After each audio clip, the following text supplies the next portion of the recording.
ভারতের প্রধানমন্ত্রী নরেন্দ্র মোদীর আসন্ন অস্ট্রেলিয়া সফরকে ঘিরে সামাজিক যোগাযোগ মাধ্যমে হত্যার হুমকির অভিযোগ উঠেছে। বিষয়টিকে গুরুত্ব দিয়ে তদন্ত শুরু করেছে অস্ট্রেলিয়ার সংশ্লিষ্ট কর্তৃপক্ষ। ভারতীয় সংবাদ মাধ্যম দ্য স্টেটসম্যান এ তথ্য জানিয়েছে। প্রতিবেদন অনুযায়ী মেলবোর্ন মিটস মোদি শীর্ষক একটি অনুষ্ঠানের সামাজিক যোগাযোগ মাধ্যমের পোস্টে আবু মুস্তাফা নামের একটি অ্যাকাউন্ট থেকে হুমকিমূলক মন্তব্য করা হয়। সেখানে লেখা হয়, অনুষ্ঠানের সময় স্টেডিয়ামের ছাদ বন্ধ থাকাই ভালো, নইলে তিনি অস্ট্রেলিয়ায় মৃত্যুর জন্যই আসবেন।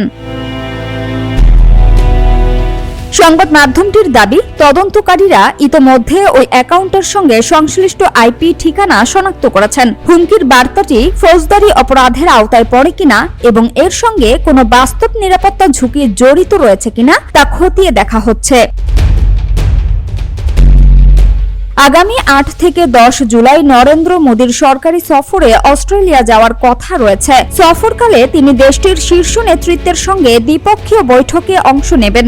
পাশাপাশি মেলবোর্নে প্রবাসী ভারতীয়দের আয়োজিত একটি কমিউনিটি অনুষ্ঠানেও যোগ দেওয়ার কথা রয়েছে তার।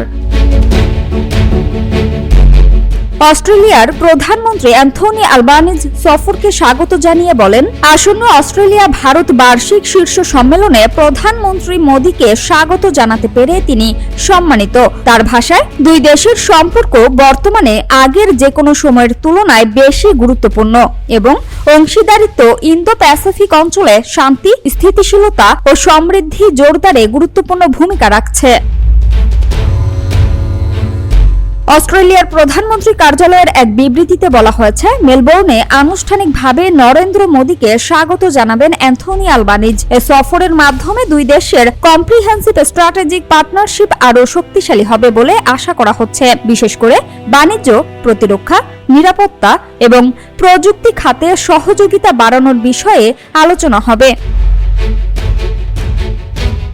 বিবৃতিতে আরও বলা হয়, বিশ্বের চতুর্থ বৃহত্তম এবং দ্রুত বর্ধনশীল অর্থনীতিগুলোর অন্যতম ভারত অস্ট্রেলিয়ার একটি গুরুত্বপূর্ণ অর্থনৈতিক অংশীদার। বিদ্যমান অর্থনৈতিক ও সাংস্কৃতিক সম্পর্কের ভিত্তিতে দুই দেশের সহযোগিতা ধারাবাহিকভাবে সম্প্রসারিত হচ্ছে। সবশেষে জানানো হয়, অ্যান্থনি আলবানিজ ও নরেন্দ্র মোদীর সর্বশেষ সাক্ষাৎ হয়েছিল 2025 সালের নভেম্বরে G20 সম্মেলনের সাইডলাইন বৈঠকে। আসন্ন সফর দুই দেশের কূটনৈতিক সম্পর্ককে আরও এগিয়ে নেয়ার নতুন সুযোগ সৃষ্টি করবে বলে আশা করা হচ্ছে।